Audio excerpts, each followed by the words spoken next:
जय जिजाऊ, जय शिवराय, जय शंभूराजे. तर तुम्हा सगळ्यांना शिवजयंतीच्या खूप खूप शुभेच्छा. तर आज गुरुवार पण होतात. सकाळची छान अशी देवपूजा करून घेतली आणि त्याच्यानंतर हळदीचं लेपन आणि रांगोळी पण काढायची होती बाहेर. तर हळदीचं लेपन काढायला गेली, पण या फरशीवरती ना हळदीचं लेपन काही व्यवस्थित बसतच नव्हतं.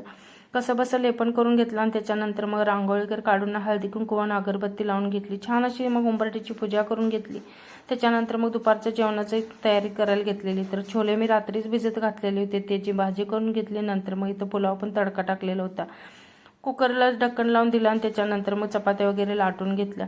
सगळा स्वयंपाक वगैरे करून घेतला आणि मग जेवण अगोदर करून घेतलं. आणि त्याच्यानंतर तनीचे पप्पा गावाकडून आलेले होते आणि बॅगमध्ये ना तशाच भाज्या ठेवलेल्या होत्या, ते सगळं खाली ओतून घेतल्या, सगळ्या नीट करून ठेवल्या. आणि नंतर मग इकडे द्राक्ष पण आणलेली होती. म्हटलं चला ह्या सीझनमधली पहिली द्राक्ष तर ते आपण खाऊन घेऊया. द्राक्ष खाऊन घेतले आणि थोडा वेळ रेस्ट केल्यानंतर ना मग इथं दुपारच्या वेळेला मला इथं हार करायचं होतं. संध्याकाळी महाराजांची पूजा करायची होती. म्हटलं चला घरात फुलं होती त्याचाच आपण हार बनवून घेऊया. हार वगैरे बनवून घेतला आणि संध्याकाळच्या वेळेला तनिषला इथं फेटा बांधायचा होता. म्हटलं चल भगवा नाही कुर्ता पण होता त्याच्याबरोबरच फेटा पण बांधून घ्या. पण काय केलं ना तो फेटा व्यवस्थित बसतच नव्हता.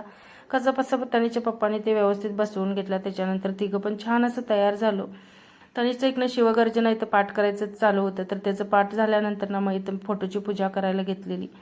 तर आपण शिवजयंतीनं कसं सणाप्रमाणे साजरा करायला पाहिजे, कारण त्यांच्यामुळे तर आपल्याला कुठला पण सण व्यवस्थित छान असं आनंदानं साजरा करायला मिळतात. हार वगैरे घालून घेतला आणि त्याच्यानंतर मग इथं फोटोची पूजा करायला घेतलेली. अगरबत्ती ओवाळून घेतली आणि या प्रसादासाठी ना जिलेबीच आणलेली होती. तिघांनी मिळून छान असं मग पूजा वगैरे करून घेतली. त्याच्यानंतर मी पण थोडीशी आरती वगैरे करून घेतली. तर इतकं छान वाटत होतं ना संध्याकाळच्या वेळेला. तर कसा वाटला मिनी ब्लॉग, आवडला असेल तर लाईक, शेअर आणि सबस्क्राईब करा.